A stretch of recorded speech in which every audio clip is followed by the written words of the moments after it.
আমি সমর দাস, বাড়ি বেরেঙ্গেপাড় ত্রিবেতুকান্দি।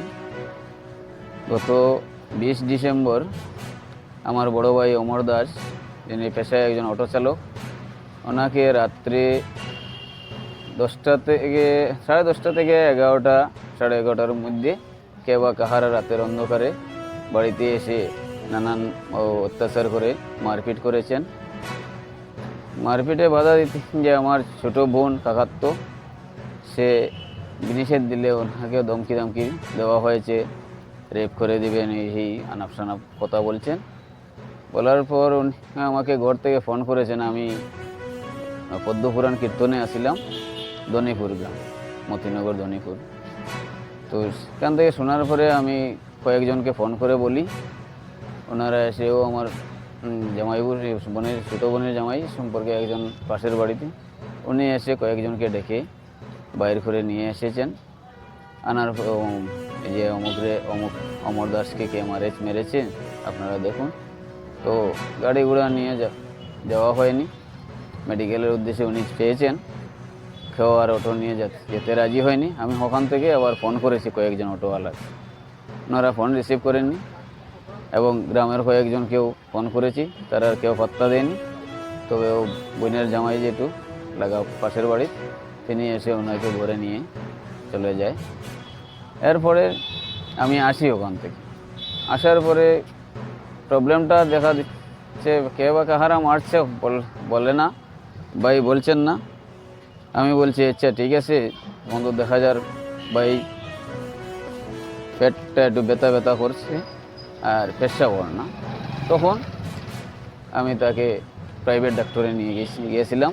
এখানে আসিফ মোহাম্মদ হইয়া একজন মেডিকেলের, গুয়াহাটি জিএমসি মেডিকেলের স্পেশালিস্ট, তিনি বিভিন্ন জায়গায় বসেন।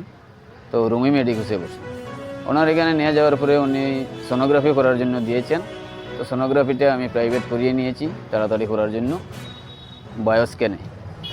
তো করার পরে সোনোগ্রাফি রিপোর্টটা যখন আমি দিই, উনি ডাক্তার রেফার করেছেন, উনি তো ইমার্জেন্সি, ওনাকে সিটি স্ক্যান করতে হবে, মেডিকেল নিয়ে চলো বা ইম্পালসে করে। তো আমি ইম্পালসে যাওয়ার মতো এমন 6,000 6,500 দিয়ে করতে পারতাম না। ও গতিকে আমি হসপিটাল আবার আনছি। হসপিটাল থেকে তারাও রেফার করছে, এক্সরে করছে, তারা করার পরে মেডিকেল নিয়েছি। এখান থেকে তারা রাখছে না, মেডিকেল দিয়েছি। মেডিকেল যাওয়ার পরে স্যারেরা অ্যাডমিট করছে। অ্যাডমিট করানোর পর গত 6-7 দিন আসিল মেডিকেল। তারপরে এখান থেকে তার লিভ ডাক্তার বলেছেন, মেডিকেলের ডাক্তার বিভিন্ন টেস্ট করে যে তার কিডনিতে এফেক্ট হয়েছে, লিভার ফাংশনটা শেষ, ফুলিয়ে গিয়েছে বাড়ি খেয়ে টাচ ফিল। তো ডায়ালিসিসটাও করিয়ে নিয়েছে একবার।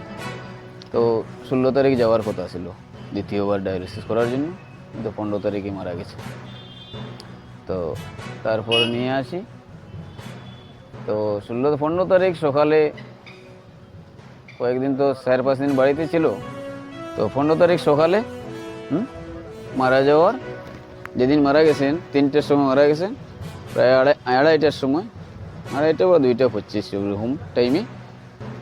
মানে আমি জোরে বলেছি যে দাদা তোমাকে কে মেরেছে, এই তোরা কে মারছে, কইতে লাগবো হো। তখন একটা গ্রামের পাশের বাড়ির মানুষের নাম বলছেন, মুসলিম, লিটন।